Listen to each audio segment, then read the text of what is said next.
Hi everyone, welcome back. I am David Ellis. I'm a game designer here in the Pacific Northwest. We're back playing some Spartan Ops. I'm just gonna hang out for a few minutes, chat, play. This is my lunch hour, so I don't have a ton of extra time to hang out. It's not as much as I would normally like. If you've been joining us previously, this is the third stream that I've done with Halo 4 Spartan Ops. And, I've been just kind of sharing stories, playing through the missions that I designed or helped design. And looks like my controller is dying on me. So I'm just going to go ahead and plug that in, get a little charge, bring that back to life. Should have checked that before I went live, but I don't have a lot of time to set this stuff up. But this should work just fine. We're hardwired now. We're good to go. Uh, what we're going to play today is actually the finale of Spartan Ops season, which was kind of an interesting one to put together. We had put a lot of pressure on myself to put this one together, but it was it was an interesting challenge.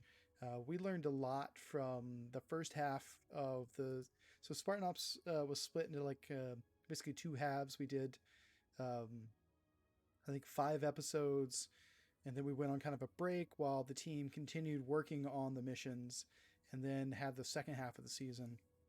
We were sort of in development, starting to work on some of the second half of the season when players started playing the first half of the season. And, we got some constructive feedback. Some of it was really nasty and negative, which was honestly a bit disheartening when the team was.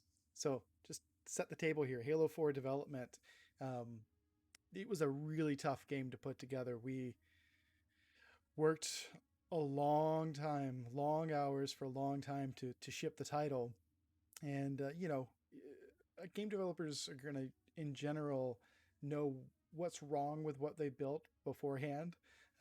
So there are very few criticisms of Spartan Ops that internally we didn't also have, but it was one of those situations where we were doing something we had never done before, never done kind of this episodic experience. Um, Never attached it to a linear series, which came with its own kind of issues working around it. We couldn't always tie in the story threads between the missions, the playable missions, where you played as one squad, and then the linear series followed another squad, and you sort of chat here and there, and you'd have them mention, but we didn't have those connective threads that we had. But we'd had a lot of criticism about the what was called the reused spaces from Spartan Ops, and you did go back to the same maps a few times. I had 3 missions on Ragnarok, which was Halo 4's Valhalla, and that was some players were frustrated by that, and I think some of that was exacerbated by the fact that you had that week-long wait between episodes. I think in a world where we were doing this again, I probably would err on the side of kind of releasing a larger chunk of content at a time versus like the minimal episodes. Um, yes, let me turn my microphone up real quick. Guess I am a little quiet today for some reason, which is a little odd for me. So let me just adjust the gain on that real quick because it's actually. Let me know if that's helping out a little bit while I'm talking.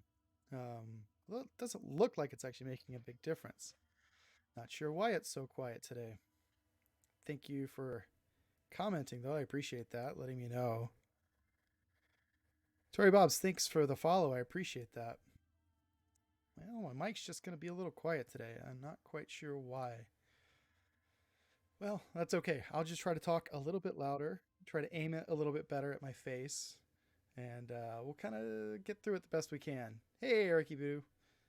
Um, but yeah, so we were working on the second half of the season while we were getting, feedback from players in the first half of the season, and it was sometimes disheartening to as you've been working for a long time on this project and you're continuing to work on it, also at a time when a large chunk of the studio that had worked on the campaign were done with the bulk of their work and taking some well-deserved time off, and meanwhile the rest of us are heads down trying to do the best we can with the resources we have, which we're not. We had a lot of resources. Don't get me wrong. I don't want to actually like put on like a boohoo hat or anything too much, but that was something we had to work through, and I had some good conversations with coworkers who had been through. Once again, this was the first game that I designed content for that I shipped, so there's a learning process there as well. But I think one of the few of the main things we learned from the first half of the season was, we wanted to have kind of hidden areas within the map so that every time you came back to them, there would be. Oh, there we go with the. There we go with the chat spam again. I thought I had set up a. I thought I had set up a bot to kind of handle this. I'm gonna need to get a mod to volunteer to help out with some of this stuff. But let me just pop in there real quick, take care of that. I'm going to keep running my mouth while I'm doing that, so hopefully we'll get through it. Usually I have the stream manager up while I'm streaming. All right, let me go back into the stream manager on the web side of things because the chat wasn't saved on. Well, I didn't have the chat open, so I wonder if I can actually go back and delete that. That's seems weird. Well, I don't see any of those chats, so that's just going to live there. Please don't click on it. Please chat more to help move it away. That sucks. I can't actually see the chat anywhere. Well, this is a learning opportunity for me. And that's what we're talking about, learning opportunities. I was talking about some of the things we learned from the first half of. Yes, I will try to ban him, but I need to figure that one out and get rid of that. But I don't really know what I'm doing here. That's okay. We'll just deal with it for right now, make do. But one of the things we learned is we wanted to unlock areas. So every time you came back to the maps, there were new experiences that you weren't just kind of attacking it from a different angle or perspective, and yeah, so it was a good chance to sort of learn there. And I think on balance, I think there's a significant upgrade from the player experience from the first half of the season to the second half of the season. And I think that's a credit to the team that worked really hard, whether that's the art team, effects team, design team, like everyone working hard to produce the second half of the season. I think there was a clear progression there. And so I thought that was pretty cool and fun experience. But I think at the same time, I don't know what I was thinking that when we were planning for the second half of the season, we were planning for who would be designing what. The topic came up that who wanted to take the season finale, and without even thinking about it, I just said, yeah, I think I would like to do that. I'd like to try that. I'd like to take a stab at it, which I don't know if that was just youthful hubris or excitement or whatever it was. But even in the context, I didn't quite understand what I was taking on at the time, but got a lot of great support from the teams across the studio, and I will try to highlight a few while I'm playing it. So yeah, so this is the last episode, the last mission of the last episode of Spartan Ops. It's called One Last Time, and it takes place on Harvester. I'm just gonna kind of launch into it. I'll probably take my time playing through the level and try to share kind of my experience of kind of putting it together. There had been 2 missions on Harvester previously. I believe Kevin Schmidt, a fellow designer, worked on that as well, and he did one of the missions on Harvester, and I cannot remember who did the other one. It might have been Gregory Murphy or Greg Murphy, or Jimu. Honestly, that's what most of us called him around the studio.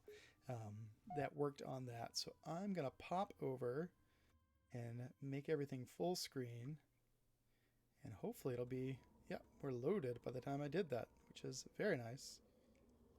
I still don't have any don't have any of my loadouts set, but that's okay. Just have to clear the area and they'll be all set. Understood, Miller. Majestic and I are But, you know, we had some really cool opportunities to do some neat things with the intro here. Always fun to have a little bit of a humor of the grunts running away. The effects team did a really good job here. And, yeah, so that piece was done by the effects team. And in fact, a lot of people don't necessarily notice it, but the effects team did a lot of work on this level to give the sense. So, quick story update if you haven't played before. Basically, Requiem, this Forerunner planet, is actually being sent into the sun and to be blown up by Julam Dama because he can't hold it, as I recall. But the effects team did a great job with a lot of these little pieces kind of falling out of the ceiling. And for the most part, they're randomized, but there were some, especially right as you start, you have that kind of screen shake effect that pops. The idea is that the entire planet is sort of tearing itself apart as it's being thrown into the sun. But yeah, the effects team did a great job just adding stuff in every direction. In most cases, you're never going to see it, but I'm going to try to highlight it today because I think it's really cool stuff. It's neat, and it just helps to add to the sense of your place in time and where you are. So your first objective is to advance to the Harvester, and that's the big bug looking like, I don't know, kind of a crawler, or not a crawler, but you know, it's, I don't quite know how to describe it, but you can't miss it. Yeah, it really is. And actually, the size of it, it is so much larger than the Scarab. It's not even funny. But, you know, the effects team, once again, adding some smoke here. You're sort of led down two paths, but take you both areas. I think most players would probably pop up here. There's a sniper playing on normal. So I don't know if you know this, but if you're playing on normal and there's a sniper shot, I think they always miss the first shot, and then you have a 1 in 3 chance of getting shot after that. But I'm just going to try to pick off a lot of small enemies first. Because we're playing on normal, there shouldn't be any Fuel Rod elites. There's a Fuel Rod grunt there. That's actually intentionally placed on my part, as I recall. The idea is that you could clear off that grunt, get a pretty good position here, grab that Fuel Rod, and then you're positioned pretty well. You see some of the squads actually retreating as you sort of clear off a few of the enemies.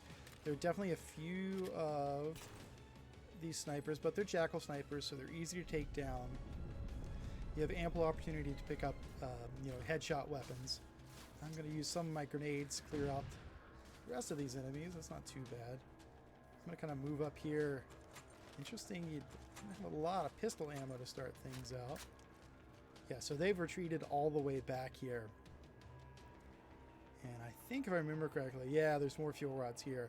The idea is that we really wanted to encourage players. Yeah, this squad should move up if I kill this jackal.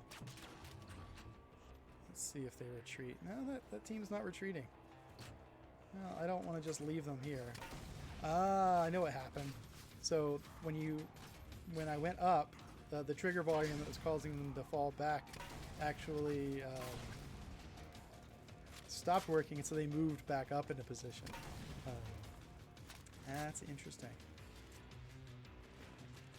Good music, good high energy music. That Harvester's kneecap seems to be injured a little bit, but you know, I was talking about the effects falling from the ceiling of the planet, and yeah, those are still looking really good. I have an enemy just over the corner, just a little grunt. I have a sniper rifle, so the first thing I'm going to do is try to take out the turret. You're very clearly being led towards the Harvester here, which players had not entered up until this point. So that was actually, you know, one of those things that we wanted to change things up, give the opportunity to experience something they hadn't before. I'm going to try to take out a couple elites here. In this case, I'm just going to try to put some fuel rod. Oh, you did. Okay, I couldn't remember. It's been so long. So you did enter the Harvester before. I can't remember. Did you actually do anything? And are you sure you entered the Harvester before? So I had a lot of conversations about the door and the opening to it and how you got it. So you had been on the map before, but you're saying you had been inside this object before? Man, I don't even remember that. Well, my memory is completely forgot that. I know you had been on this map before, Harvester, but I didn't realize you had actually been inside of it until now. I really don't remember that. But I will take your word for it.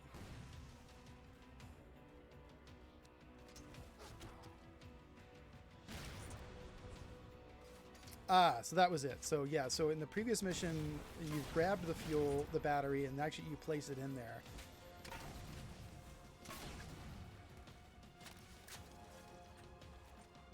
Well, so I will not talk about anything specific to Halo Infinite because I just don't want it to turn into a news story or something to be misconstrued. I appreciate the enthusiasm, but yeah, I really want to be careful how I talk about things. I would say, I think I've talked about this previously on one of the earlier streams. So this screen shake is actually randomized. There are a few that are hard-coded in this mission, but I was fortunate I didn't hear as many people complain about it. That, you know, there's sometimes they can throw your aim off a little bit. The other bit here is, I know you had never been in the interior space here before, and so we're going to fight our way into the harvester here, and we're going to have another mid-mission kind of vignette, and it's going to bore a huge hole into this space, which I wonder if you can actually see it. That hole's always there. As I remember correctly, I think we do a zone set swap because all the enemies until now are Covenant enemies, and there's definitely a few more I have to deal with when I enter the interior of the harvester. But we switched to Prometheans. So we have a couple of hunters, which that hunter is supposed to actually shoot at the door when you enter the space, but for whatever reason, I'd say about half the time he doesn't actually enter all the way. I'm going to try to ignore this hunter. I'm going to try to take out that jackal if I can. Real quick. Get some more needler ammo, which is very useful. I'm going to grab a sniper rifle here. Try to take out that elite. Should be one more at least. I think there's maybe a couple more. Yeah.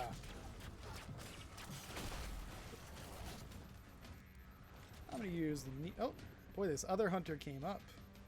If I had a jetpack, that would be useful. Or, you know, if Clamber existed, that would be useful in this space, too.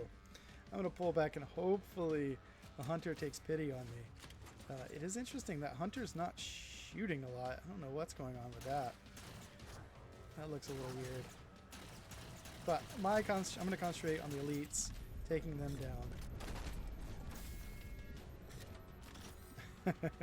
Hey, Chris. So, just going to call out Chris Haluk. So, Chris Haluk is just popped up in the chat. He was the lead designer on Spartan Ops. He was my boss. So, it's great to see him show up here. I think that's pretty awesome.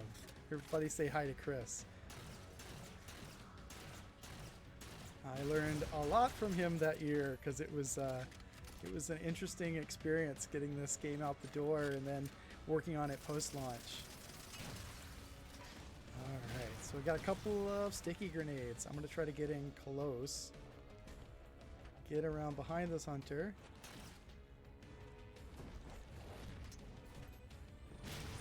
Alright, so we got the first bit out of there. I'm going to use a little bit of that cover there and try to stick him again. Nope, never mind. Well, I wish I really had updated my loadout here. That's alright, I got a couple more grenades, and for whatever reasons, I find the frag grenades easier to use against the hunters, but now I'm in a different position here. I probably should have gone down the left side, so I should have grabbed some of those setups, but this is one of those that if I had a jetpack, you can just sort of jump up here and kind of get in behind them. I don't think I can sprint jump, but yeah, can't quite sprint jump it, but I'm going to do my best with the 2 frag grenades I have. Always throw them at the feet. Get in behind a little bit. If you can. Doing a pretty good job with the dance there. Uh-oh, I got cocky. Yep, they're going to take me out here. But I'm just going to wear them down. Not my finest hour. Boy, I really should have put... If I had to do over again, I would have put like a Covenant little weapons crate here so that when you did respawn, you had an opportunity to grab some more ammo. That was a missed opportunity on my part. The only one that's in here... there's 2 of them here.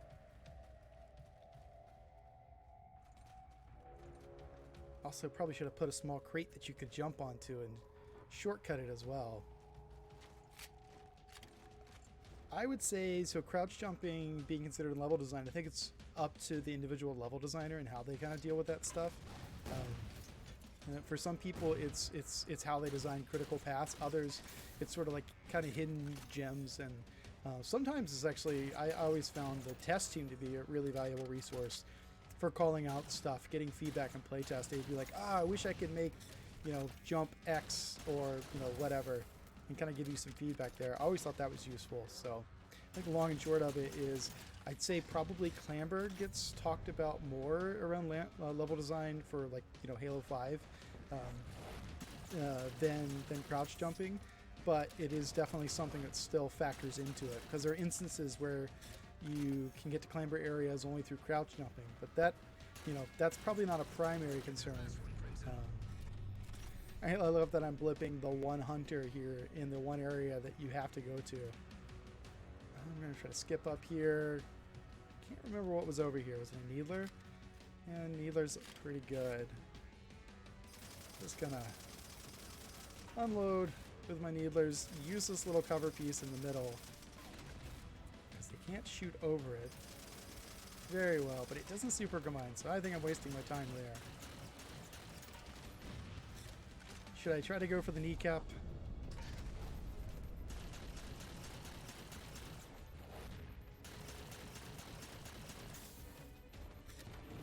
Oof. Definitely taking some damage here. Get behind it. Oh, there we go. Ooh, clutch. Got through it. This was actually a fun collaboration, this moment. It's a little thing here, but working with an effects artist named John Edwards here, we had a great time. Oh boy, it's my pet peeve. Any younger designers I work with now probably would get a laugh out of this. This nav point is not lined up in the middle, and that's actually one of those things that I really hammer home, and it is not centered here. Oh, that drives me nuts. It's gonna kill me. Yeah, so you have a power supply that you picked up in a previous level, and you put it here, so you have a really cool custom animation here, and you'll see these yeah, exactly, you get it from the Lich, but you see these kind of pointy bits here. I worked with him there so that we have little electrical bolts, so you kind of see how everything ties together. And then, oh, that's weird, it didn't do the animation. That looked like a bug. That was weird. But so the door opens for the first time. I'm actually going to try to point out some details in the harvester itself. The idea was, as I recall, that the harvester was, semi-organic in the way that the hunters themselves were from the. So if you actually look in here, you can kind of see these worm-like things in the level itself, which is pretty interesting. Exactly. See, Eric Boo, he's on top of everything, but put some of these in here to kind of hammer that home, that there was an organic quality to the harvester as well. It's one of those little details most players are never going to notice, but they're kind of neat. And this is just kind of a cool space here. It just looks epic. And we're going to fire the plasma drill. So we have everything placed here. I think if I had to do over again here is I would put this up a little bit higher so you could kind of look down into it. But let's see how well it's framed after we do the animation here. So we're going to move to the mid-mission cutscene here, which was cool. Like, such a cool moment. I'm going to sprint really quickly to that platform there, because you see that glowing like molten rock. That's actually framed pretty well. But there's a really cool effect there. We actually we worked on it. Actually cools down. That molten rock cools down. Boy, I wish I had the mod for like infinite ammo or whatever. But it actually cools down and goes from that molten red to being basically just regular rock. And we actually timed that out. They had me just kind of run and sprint and then just move without sprinting. And we came up with an average of the amount of time it would take the average player. As I recall, yeah, there's a really cool heat wave effect here, but I'm just going to hang out here briefly. You see how it's kind of molten red? That'll actually, as I recall, will actually, yeah, start fading into the background. You can start to see it as it's fading away. And we timed it basically to when we thought the average user would make it through there. And when you come back through later in the mission, it should be basically completely gone. But I always thought that was really cool. But we transitioned from this space. We've been fighting Covenant up to that point, and now we're fighting Prometheans. Got a couple of knights here, one on the bottom. I think that was, I'm trying to remember, was it which one's the Knight Commander and which was the Knight Lancer. I think it's a commander, as I recall. I'm trying to remember the specific idiosyncrasies for the knights, because I still am very much in the Halo 5 space, where we transitioned tonight to being a little bit more of a hunter analog, whereas in Halo 4 the knights really had to be kind of both, and they didn't always succeed at those. I'm just going to try to use a Forerunner grenade down here. Yeah, you probably saw me trying to shoot their weak points from Halo 5 that don't exist in Halo 4. So these effects here, the idea there is letting you know that if there was a Watcher around here, as long as that effect is active, the Knight can actually be revived by the Watchers. So that's an interesting sort of subtlety. Ooh, that's not a great respawn point by me. Fortunately, didn't have a ton of health there. So this was actually a fun little game design sort of background. So as I enter this tunnel, there are going to be a whole bunch of crawlers that are going to start making their way down through here. And this is pretty complex geometry in this cave. And there was something about when I was doing kind of my first walk through the space, I wanted this just like popcorn cavalcade of crawlers in this space. But because the geometry was a little complex, and all the physics of all the pieces of the crawlers, when we were doing perf reviews of this mission, this was the one area that we could never get to a consistent 30 frames per second. And I came up with a unique solution. So you know how there's that screen shake to indicate that the planet's kind of going into the planet? Yeah, so this is a nice shader, nice water shader here that the team put together. But I actually hard code a screen shake here. Hopefully I'll get it to work when you kill a certain number of crawlers, because the physics involved with the crawlers' pieces that break off as they kind of roll down this hill were causing perf to tank. So I hard-coded a screen shake there so that when they were doing perf reviews, they couldn't tell that it was really dropping below 30 frames because everything shook so much. They didn't make me change the encounter. So yeah, we have a bunch of crawlers. I'm going to throw some grenades. Yep, so that's the screen shake. That is the hard-coded screen shake to help me get around the perf issue. And it's one of those things that players playing it are never going to notice it. Because with everything shaking, you can't tell that the perf is dropping a little bit. Although I'm sure here in MCC, it is a perfect 60 FPS. But yeah, you can see all these little pieces starting to kind of roll down and everything. And that was really expensive from a perf standpoint.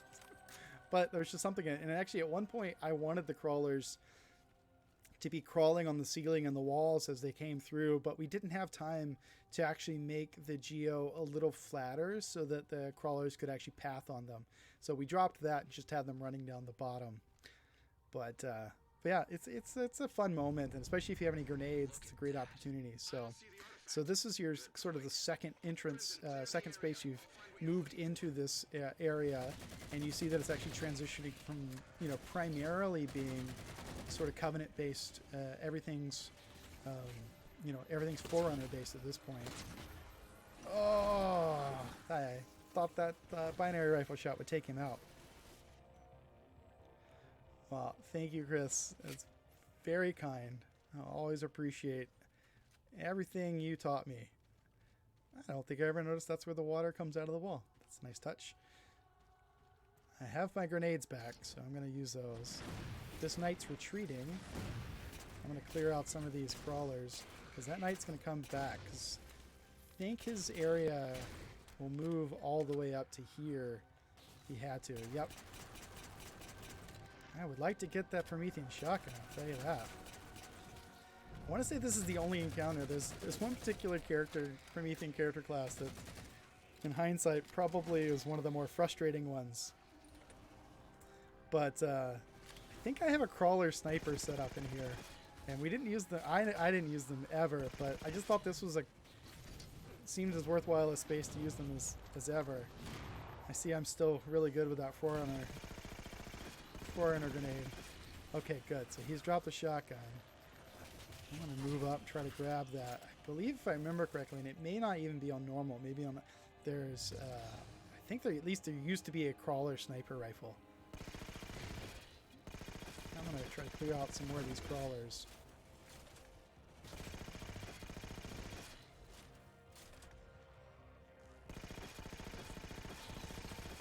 Just going to put bullets into this. Okay, so they're almost down. Nope, don't want to get close. That's right, I forgot they have a blade on their left arm. Oh, get taken out by the crawler because I was trying to find the shotgun.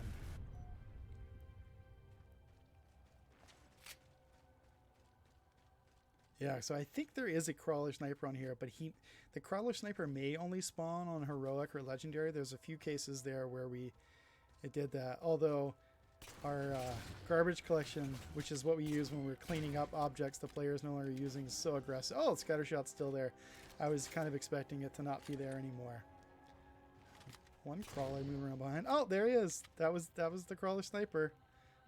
I did remember that.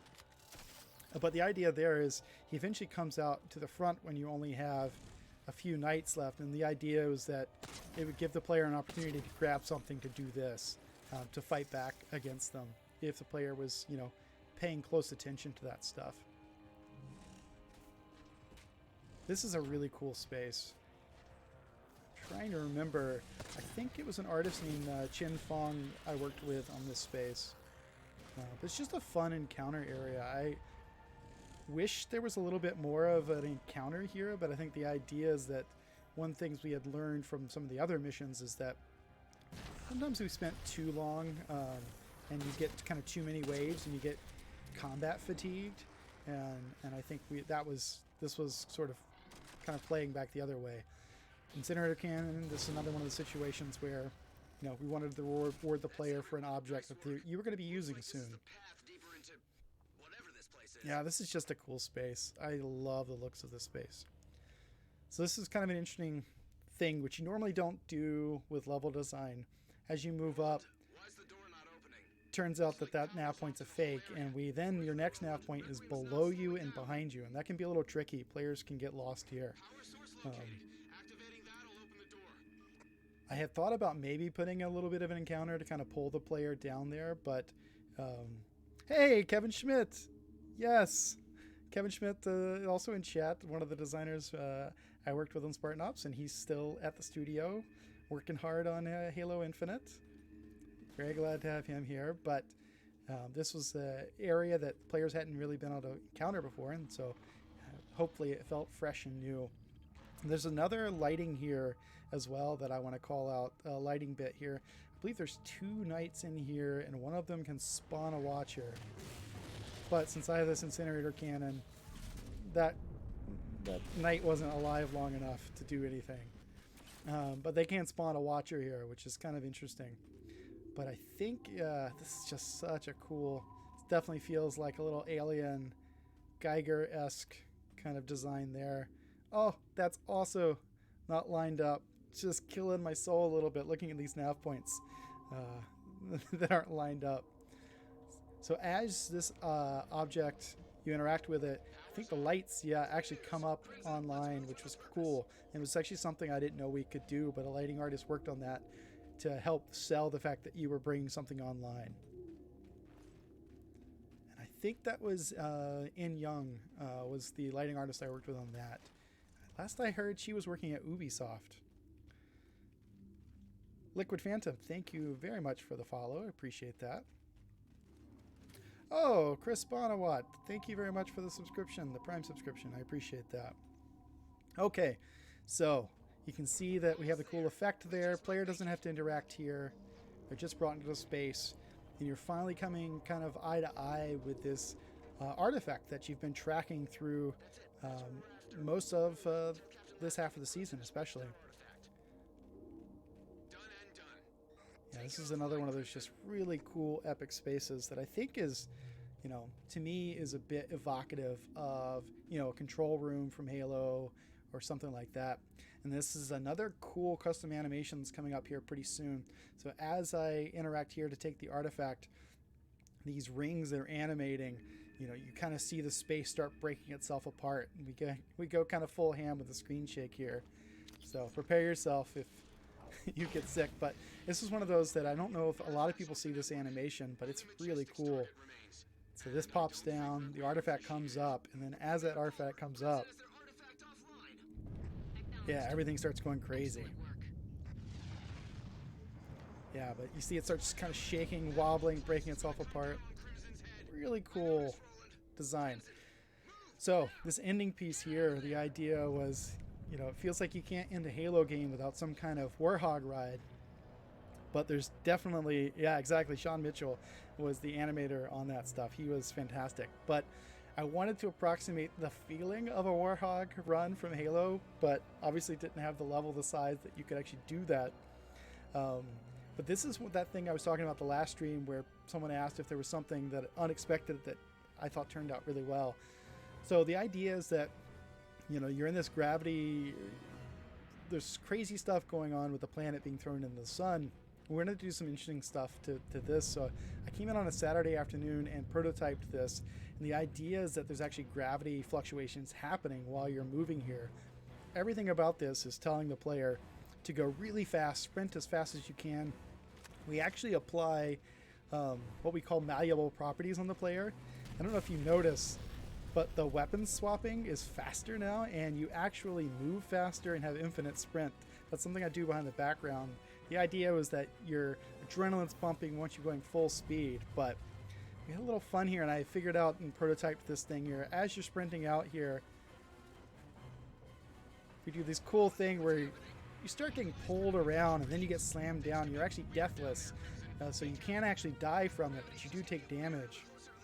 And I spent the better part of a day, you basically have trigger volumes that hit all these as you kind of going through, but you want the player to feel like they want to get there, but they're kind of being held back just enough. And I think that the sweet spot was figuring out how many to do that made the player feel like they were, being messed with, but not so much that you got tired of it. And that's how we came up with 3, basically. We'll get back to that rule of 3. I will also say there are the direction they push you is dependent on what direction you're facing. So if you back into one of those trigger volumes, it actually sends you in the opposite direction. I had partly done that because I thought it would be interesting to see if, I don't know if I was kind of hoping if anyone ever wanted to speed run Spartan Ops, they might be able to use that to get to the level faster. So if I remember correctly, this last one, if I'm facing this direction, I think it pushes me closer and faster down the hallway. I can't remember, but I'm going to see if it... Oh, nope, see, I got it the wrong way, but we had 2 moves there. So that's the last push there. And at this point, you kind of see these other elites moving down into position here. This is kind of a little trick on my part where I'm kind of sneaky. I don't know if I don't know if people appreciate it, but I pull those elites down, and while you're paying attention to them, I have invisible elites that also move up. But fortunately, I have a really good sniper rifle there. But there was actually some lore there too. Is the idea behind that was that oh man, those jetpacks elites were pretty cool. But the idea was that, at least in our head, those elites, those were like the ultimate religious zealots. So the idea is that they were actually trying to fight their way back in there to get the artifact. Although in this case, they wouldn't actually go all the way in there. But, we talked about that rock earlier. And look how it's cooled all the way down. I'm just going to use my grenades here. These jetpack elites were really cool to fight. They were fun. There's also a little touch here. Excuse me, as the Pelican comes on and picks up the player. Which, by the way, Lieutenant T.J. Murphy is a combination of 2 designers that worked on it. T.J. Perillo was one of the designers, and Greg Murphy. And so they took both their names and created T.J. Murphy, your primary pilot. There's also a really little subtle touch here. We were always trying to figure out ways that we could get the player's armor to show up in vignettes and stuff like that, and especially if you're playing co-op. So as I move up to this, oh yeah, you see that little touch where you can see the beam moving. But as you pop in here to this last closing vignette, which is really cool, if you look closely, you'll actually see, yeah, my Spartan character being put in the door there. And I think that's the only instance we did it, but it was a nice little touch. But boy, the art team and effects team did a great job building this custom skybox here just for this vignette. All those pieces animating down. It's a really cool touch that I think did a pretty good job transitioning into the live action piece there. So yeah, that was our last Spartan Ops mission. Yeah, exactly. Um, but yeah, so that was the last mission we did of Spartan Ops. Kevin, while I have you in chat, is there any missions that you would like to see played? I was thinking about maybe doing Seize the Power, because Chris French did a really good job on this mission, which is a lot of fun. Oh yeah, let me set my loadouts. This is where I have to try to figure out how to adjust my loadouts in MCC. Probably customization. Hopefully, we'll see. Yeah, I guessed right. Oh yeah, Phantom Boss mission. That was a good one. I'm going to swap to battle rifle here. That's cool. I forgot that they did skins. I don't know if we had these skins. Maybe they were. I don't know. It's been a long time ago. It's a primary weapon. Let's do... Oh, those are just skins. Thank you. That's what you meant by that. Let's actually go to the loadout and change it. I'm going to go to a battle rifle here, because that's super useful. I thought Jace did a watcher ambush mission with like 50 watchers flying around on Cathedral or whatever that map was called. I can't remember.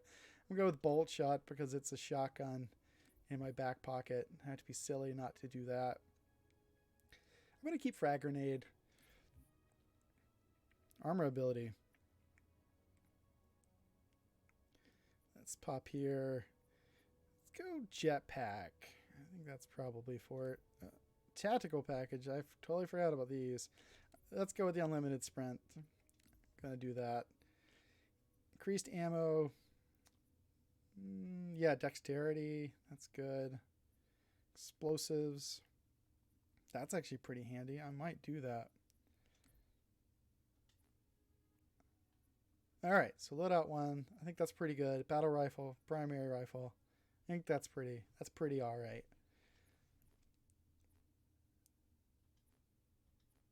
Yeah, I really kind of feel like doing this mission. So this was a really cool mission that ends with you know, do a lot of good Warthog driving around, and it ends with you doing a really funny Warthog jump onto the space. So yeah, so this is the one where you actually get the power supply, which you place in the harvester in the last mission.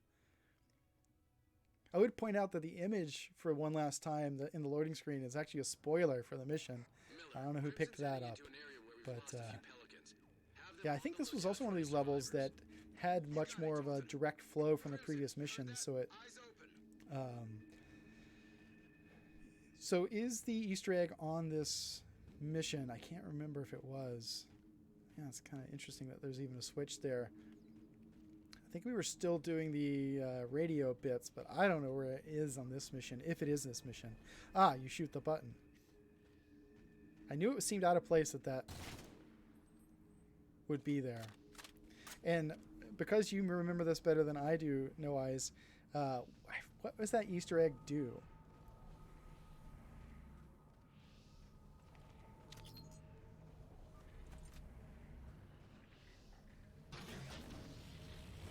Yeah, this level is really cool.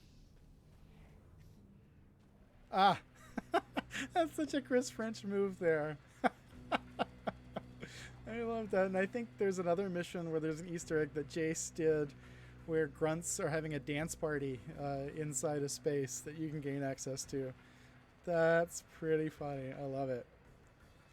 this map's just cool. There's just something about the aesthetic of it, the look of it.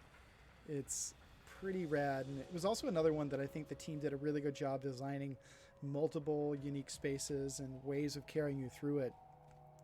There's only one touch that I gave Chris some feedback here. That just cracks me up. I think he scripted it so that one of the Spartans runs over here and then flips the Warthog over. And I think that was one suggestion that I gave him. But that is the only thing that I had to do with this mission. Spartans, good to see you. Yeah, so this Spartan's going to run over here, stand next to the Warthog, and then flips it over because that's what Spartans do.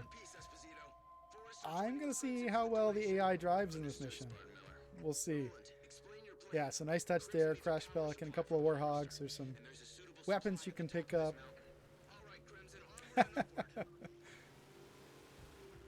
Oh, we got a mongoose with a rocket launcher. That's awesome. Oh no, I think I'm gonna go ahead and swap seats. Can't take that. So you could get the AI driving well in these missions, but they were a lot of work to get set up. You basically need to set up directional path, directional basically firing volumes, to have them drive these kind of set paths around.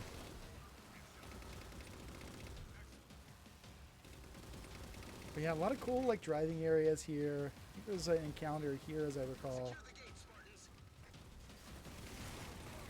Hopefully none of these elites try to hijack me.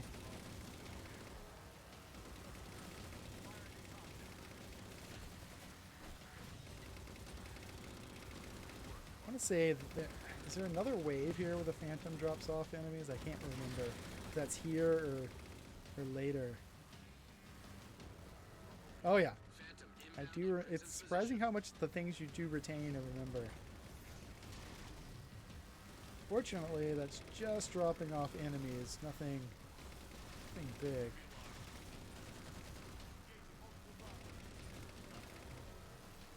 I don't know if you can hear it on the stream, but the Spartans have little bits of combat dialogue they call out. They're so, as I recall, some of them were pretty pro-y. Try to run over these elites. No!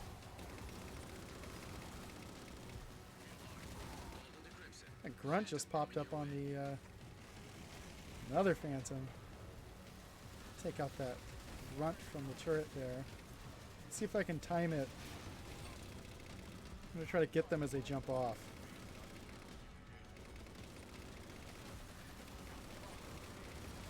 Just trying to run them over, but that's alright. We took one of them out. Oh, the other one just... Nice polite nudge, and he decided to... Oh god! The fuel rod elites! The fuel rod elites! If you get close enough, though, they won't shoot. Ugh. So I'm going to try to stay very close.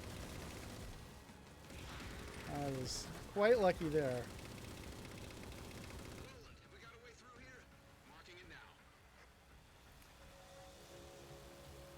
Alright, so I'm going to hop off, open the gate here.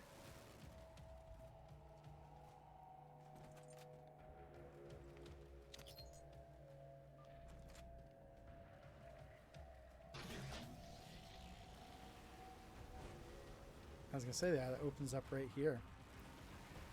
Which I'm trying to remember. I'm not sure if players had been here in previous missions before on this level, or if this was a new area. Yeah, if it's a Forerunner door opening, it's probably animated by Sean Mitchell, who's just super fun to work with. Had a lot of good ideas, great collaborator. This is just a fun vehicle space. Lots of crazy action. Oh god. And the nice thing is that Grunt's grenade blew up the whatever this is supposed to be, some kind of shield. It was always fun to actually put these little shields around these emitters so that players were forced to kind of move in closely. They also kind of, in a cool way, protected you from other enemies as well. Yeah, so I'm going to try to get this last one. And then I'm going to try to find us a Warthog. And swap vehicles, because this one is not doing too well. Yeah, there's a Warthog right here next to the Pelican. Let's see if we can get the other other Spartans to hop out. Just gonna blow my horn. Little baked beans action. Here they come. Perfect timing, right as the ghost shows up. I'm just gonna ram this ghost in the wall. They can't shoot if you're on top of them. Yeehaw! I don't think that turret is supposed to bend that far. All right, so 4 characters coming in. Just cool setting here with all the phantoms moving into position. That's everything. Shields down. Okay, into the structure. Targets on your HUD.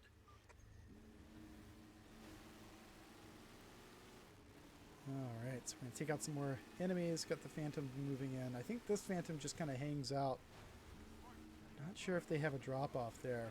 Let's see, it's been a while since I've played all of this mission.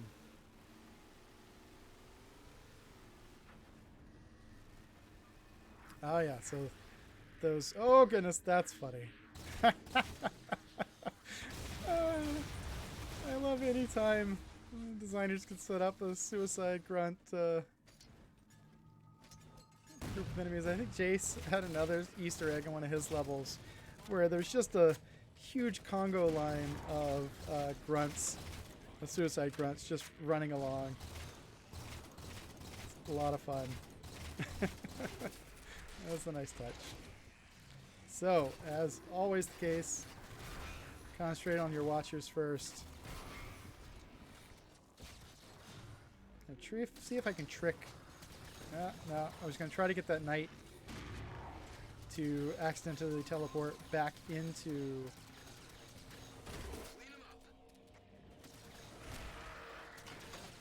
Yeah, not too bad. Got a couple more enemies to take out.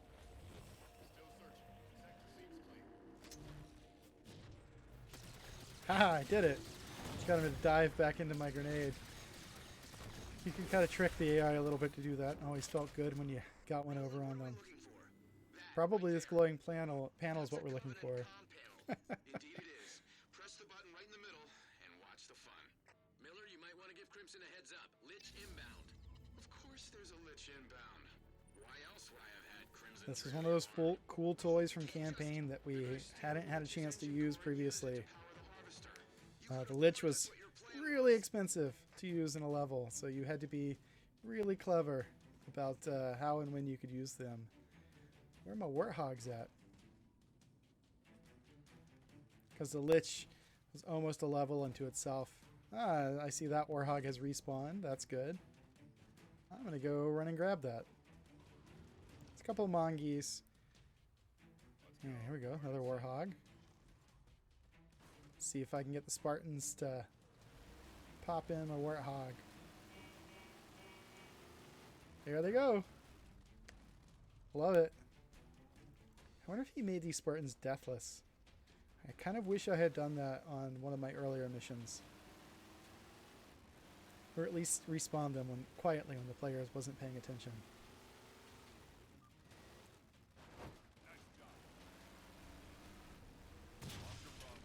Classic scale up trick to make it feel like they're further away, but boy, coming in with the Banshees, that's pretty cool, being flanked by the 2 phantoms. That is pretty sweet. And Chris was smart and timed it to you being on this raised area, so your viewing angle's much better. Try to ram these ghosts. Yeah, flip them over right as they get there. Make sure I kill that elite so he doesn't get back in. I do wish I had... Oh, there we go. I was going to say, I do wish I had a rocket launcher on the side.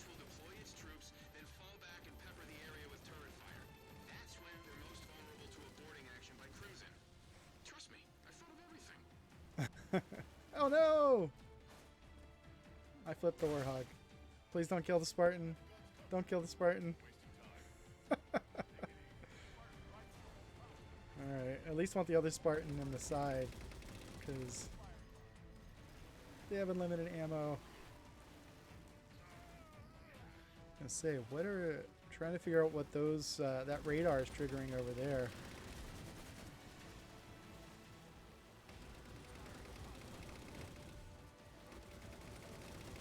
Lich was just a really cool device. He's kind of, you know, a mega phantom, really. And this is how he brought the enemies in, which was cool, if you, especially if you were nearby and kind of saw it. That's just a neat callback to, you know, classic Halo. This Warhog is definitely seen better days. But yeah, I think the Lich has 3 areas it kind of flies over to, dropping enemies off, as I recall. And then you're set up for the rest of it. There we go. If I can, I like to line up and take these elites off the second they land, but quite get that. But we're playing on normal, so that's not too challenging. Oh! I want to make sure I give the rocket launcher Spartan plenty of room to do what they do best, which is blow Covenant up.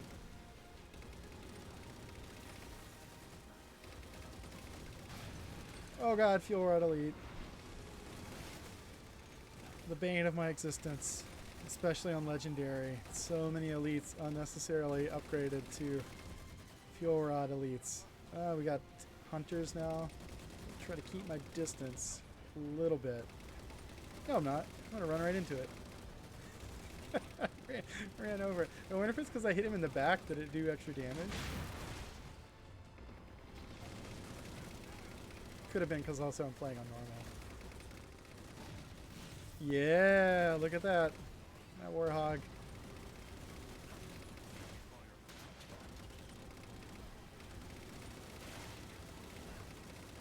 Man, this is fun. I'm having fun. Another wave coming in here. I'm just going to jump over them, come around behind, use the cover to my advantage if I can. Oh, just dodged that. A little squirrely action. Okay, there we go. Get around behind. Oh yeah, I think actually ramming them in behind does extra damage, which makes sense because, you know, their exposed weak points are there.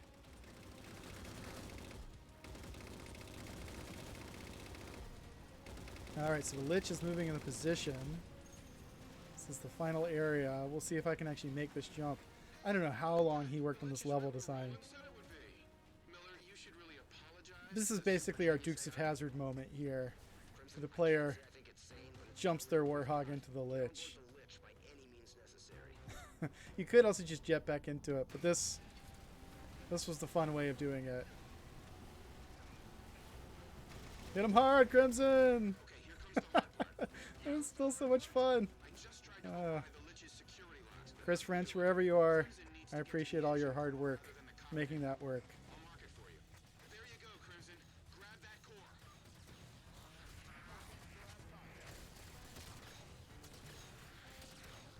It's a great area for front action because, you know, just headshot, headshot, headshot. It's very satisfying. Alright, we're going to take the core. Oh, that animation seems bugged as well. That's interesting. They've separated the core from the Lich. The Lich is wildly unstable. Yeah, I suggest getting off of there. Pronto.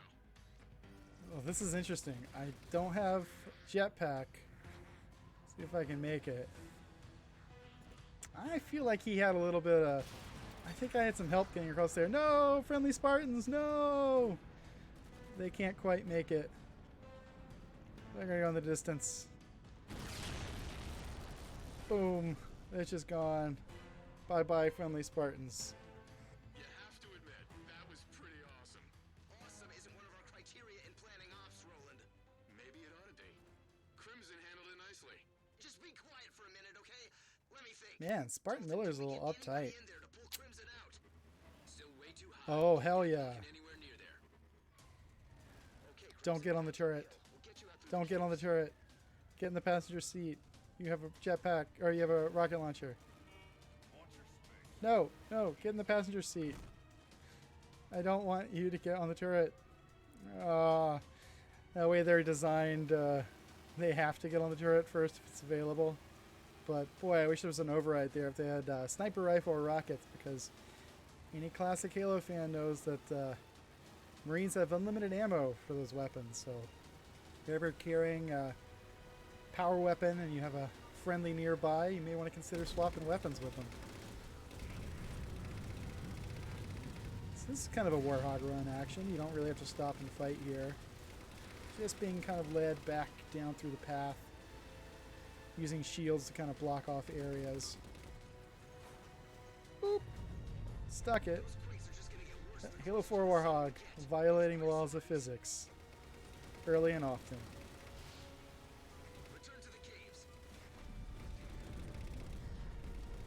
This is just a kind of a fun thing. You don't have to stay and fight. You can if you want to, but it's kind of a fun little area there. That Phantom's going to do some damage, so I'm just going to hop off my Warthog. Hey, and it's the switch I shot earlier. It's a nice little touch.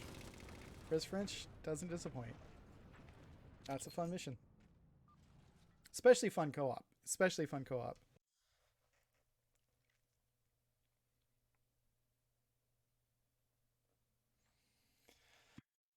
All right. Well, I think that's it for this stream today. I think that was fun, although if I had to do it over again, I probably would have done 10-3 before 10-5 because I, played them out of order. But yeah, Eric, you say in third person you can see the power core. Yeah, it's the exact same marker on the character model that the Master Chief in the last mission of the game is actually carrying a nuclear weapon in the small of his back. So it's the same marker point we were able to make use of with a different asset in this case, which was pretty cool. So, well, I hope everyone enjoyed hanging out with me during my lunch hour. We played some Halo, shared stories. It was awesome to see Chris Haluk and Kevin Schmidt hop into chat. I've been talking with Jace and Kevin. Maybe we can stream some of their missions, see if we can get them on stream to talk about their experiences building stuff as well. So we'll see if we can make that happen. If not, we'll be back soon with playing other games. Of course, every Tuesday night at 8 p.m. I am playing through the Splinter Cell franchise. Playing the original Splinter Cell. We just finished up, so we're actually on Pandora tomorrow. So we'll be doing that Tuesday night as well. And we do that every Tuesday night from 8 p.m. to around 10. Sometimes we play later, depending on where things are. But big fan of the Splinter Cell franchise, so it's an excuse for me to go through all those games again. And I'm looking forward to continuing that Tuesday night at 8 p.m. As always, you can kind of find me on social media. I'm on Twitter. I'm just at David Ellis, E-L-L-I-S, just my name. Twitch, of course, you're watching this here live. It's twitch.tv/David Ellis. I appreciate if you do enjoy the content. Give me a follow here. I do upload higher resolution versions. I try to anyway, to YouTube as well. I don't really have a custom channel name there, but I do share them on my social media as well. So thanks everyone for coming and hanging out with me. Appreciate everyone in chat. Thanks for that. And until next time, stay safe, take care, have a great day.